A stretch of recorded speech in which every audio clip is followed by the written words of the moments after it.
Kush besohet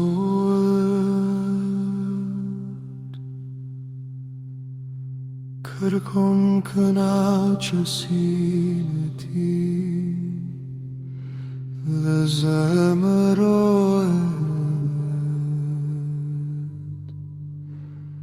kundër gjithë diturisë vërtet.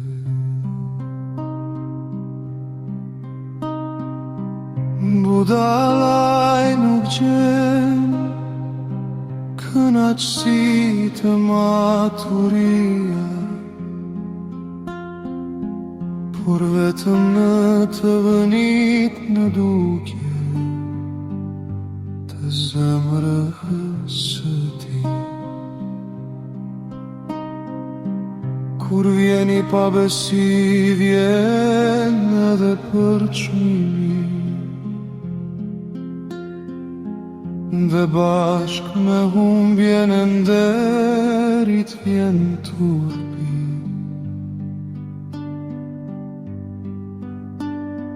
Fjalët e gojës së një njeriu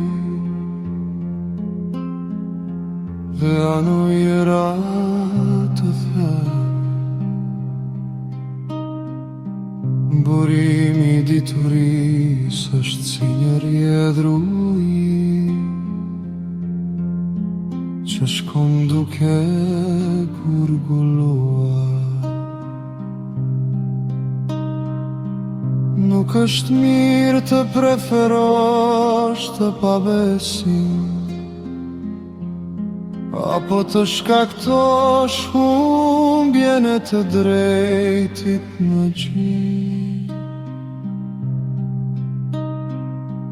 Buzët e budallajit të çojnë në grindje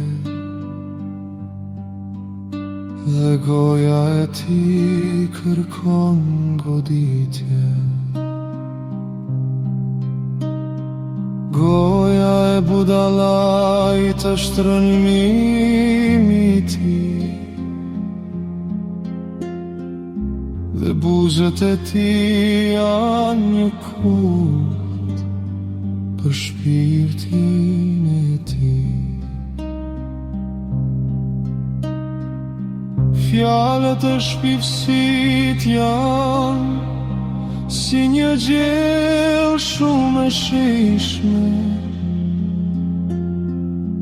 që zbret thellë në sorë, edhe ai që është përtash në punën e tij është vllai plambëshit. Emri i Zotit është një kalla e fortë, të kajturet i drejti dhe gjen siguri. Pasuria e kamësit është qyteti i tij fort, dhe simbas mendimit të tij ajo është si një mur i lartë. Përpara shkatërimit zemra e njeriu të ngrihet, përpara lavdis vjen përullësia.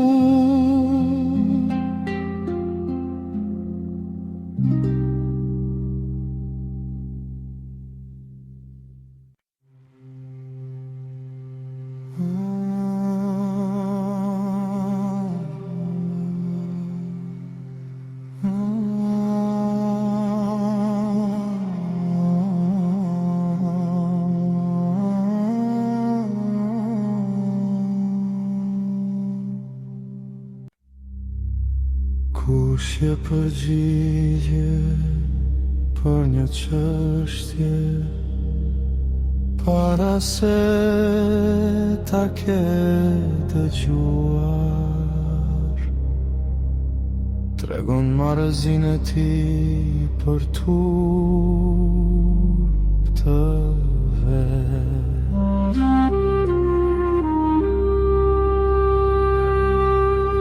Frima e njeriut jep krah në smundjen e tij, por kush mund ta ngrërë një frymë të demoralizuar?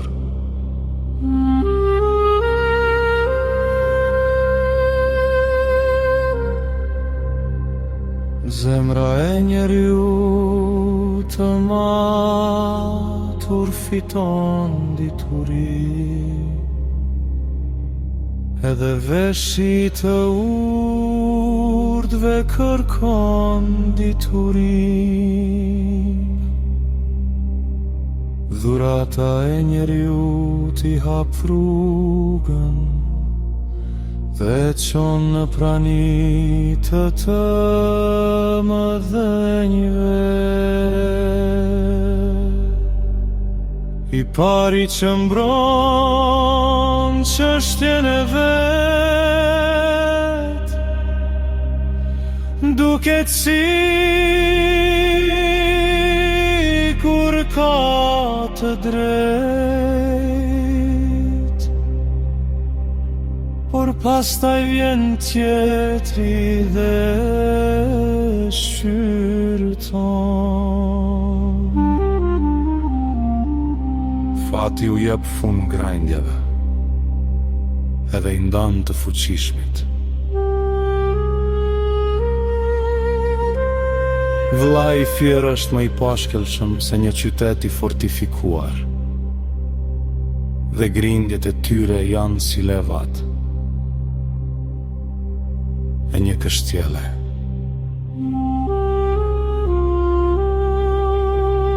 Njeriu do të ngo barkun me frytin e gojës së tij.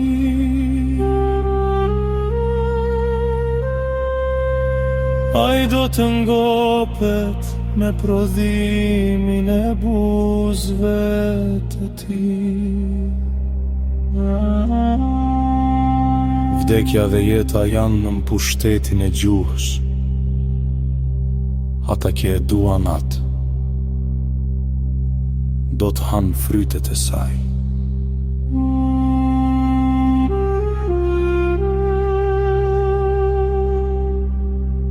Kush ka gjetur një bashkëshorte, ka gjetur një gjë të mirë, dhe ka marrë një favor nga Zoti. I varfër i flet duke u lutur, kurse i pasur i përgjigjet me ashpërsi. Njeriu që ka shumë miq, duhet të tregohet miqësor, por ka një mik që është më i lidhur se